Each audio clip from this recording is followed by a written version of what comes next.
আওয়ামী লীগকে ফিরিয়ে আনতে সমঝোতা করতে ছাত্র নেতাদের উপর চাপ প্রয়োগ করা হচ্ছে এমন অভিযোগ করেছেন জুলাই আন্দোলনের অন্যতম সমন্বয়ক ও জাতীয় নাগরিক পার্টির দক্ষিণাঞ্চলের মুখ্য সংগঠক হাসনাত আব্দুল্লাহ। বিএনপির সময় কারা কারা হারায় গেছে তাদের ব্যাপারে, এটার জন্য তো আপনারা আছেন, আপনারা ফাঁসি দিয়ে দেন বিএনপির নেতাদের ধরে ধরে।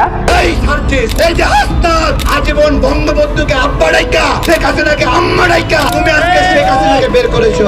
প্রশাসন এখনো তাদের সাথে হাত মিলিয়ে চলতেছে। প্রশাসন যদি অ্যাকশন না নেয় তাহলে আমাদের এই আন্দোলন, আমাদের এই কর্মসূচি আরো কঠোর থেকে কঠোর হবে।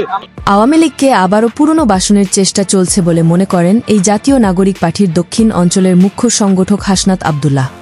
তাই তিনি ফেসবুকে পোস্ট করে ছাত্র জনতা সহ আওয়ামী লীগকে আবারও পুরনো বাসনের চেষ্টা চলছে বলে দাবি নিয়ে ফেসবুকে পোস্ট করে মিছিল নিয়ে রাস্তায় নামেন হাসনাত আব্দুল্লাহ।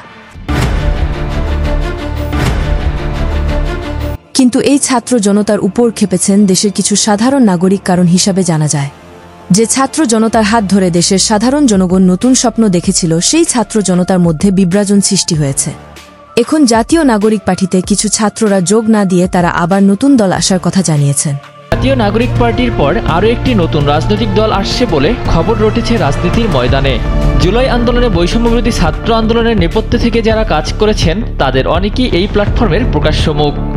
সদ্য প্রকাশিত নাগরিক পার্টির লক্ষ্য উদ্দেশ্যের সঙ্গে একমত হতে না পেরে আরেকটি রাজনৈতিক দল নিয়ে আসছেন জুলাই আন্দোলনে আরেকটি অংশ। শুধু তাই নয়, জাতীয় নাগরিক পার্টির আহ্বায়ক নাহিদ ইসলামের গাড়ি আটকে নেতাকর্মীদের মধ্যে শুরু হয় হাতাহাতি, যা এখন নতুন করে গণমাধ্যমে জায়গা করে নিয়েছে।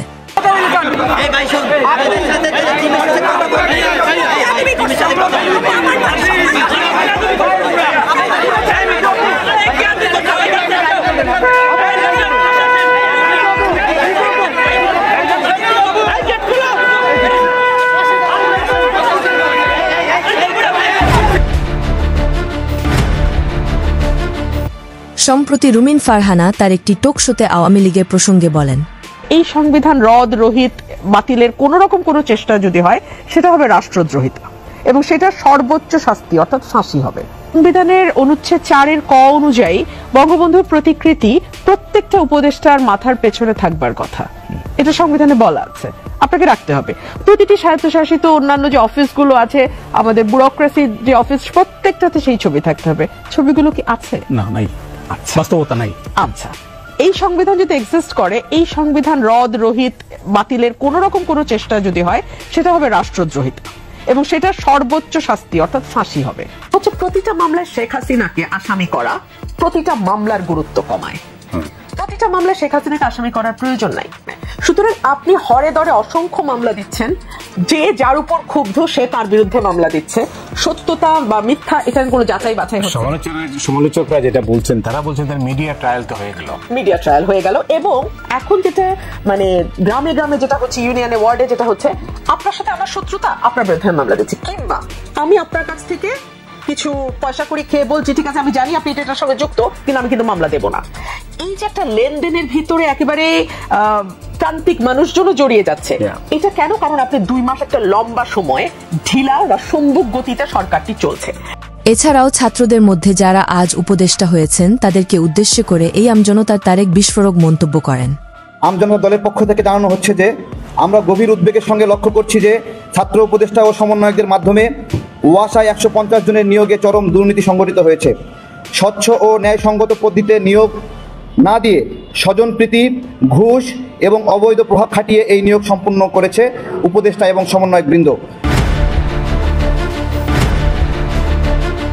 শুধু তাই নয়, এই সাংবাদিক ইলিয়াস হোসাইন বর্তমান আইন উপদেষ্টা আসিফ নজরুলকে নিয়ে চাঞ্চল্যকর তথ্য দিয়েছেন গণমাধ্যমে, কিন্তু তার কোনোটারই পদক্ষেপ নেয়নি ছাত্র জনতা ও জাতীয় নাগরিক পার্টির কর্মীরা।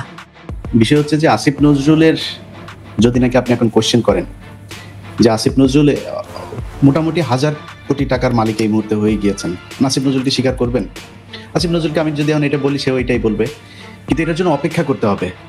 আপনি যদি আইন মন্ত্রণালয়টা দেখেন, আইন মন্ত্রণালয়ের গাজীপুরের মতো জায়গায় একজন বিচারক, আপনি নিশ্চয়ই মনে আছে যে একজন পুলিশ কনস্টেবল যে কিনা সরাসরি, যার ভিডিও ফুটেজ আছে একজন ছাত্রকে গুলি করার, তার জামিন দিয়েছিল। এখন যখন পালা এসেছে আওয়ামী লীগ আবারও ফিরবে, তখন নিজেদের জীবন রক্ষা করার জন্য আবারও মিছিল নিয়ে মধ্যরাতেই রাস্তায় নেমেছেন হাসনাত আব্দুল্লাহ। প্রশাসন এখনো তাদের সাথে হাত মিলিয়ে চলতেছে। প্রশাসন যদি অ্যাকশন না নেয় তাহলে আমাদের এই আন্দোলন, আমাদের এই কর্মসূচি আরো কঠোর থেকে কঠোর হবে। এই জন্য কি আমার ভাইরা রক্ত দিয়েছে, এই জন্য কি আমরা আন্দোলন করেছি। দেশের ক্ষুদ্র জনতা জানিয়েছেন আওয়ামী লীগ ফিরলে এবার ভয়ানকভাবেই ফিরবে এবং এক একটা করে ছাত্র জনতাকে প্রকাশ্যে ফাঁসিরশিতে ঝোলাবে বলে মনে করেন আওয়ামী লীগ কর্মীরা। তাই তো বুক ভরা সাহস নিয়ে নড়াইলের সাবেক পৌর মেয়র ও জেলা যুবলীগের সম্পাদক কারাগারে যাওয়ার সময় আইনশৃঙ্খলা বাহিনীর সামনেই জয় বাংলা স্লোগান দিয়ে রানীর বেশে হেঁটে যাচ্ছে দেখছেন আইনশৃঙ্খলা বাহিনী ও মিডিয়ার কর্মীরা।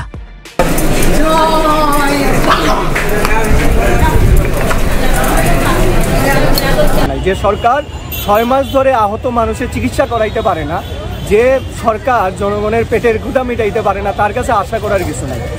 এতক্ষণ আমাদের সাথে থেকে ভিডিওটি শেষ পর্যন্ত দেখার জন্য আপনাকে অসংখ্য ধন্যবাদ। আপনি চাইলে আপনার মূল্যবান মতামত আমাদেরকে কমেন্ট করে জানিয়ে দিতে পারেন। আমরা আপনার সেই মহামূল্যবান কমেন্টের রিপ্লাই দেওয়ার জন্য সর্বদা চেষ্টা করব।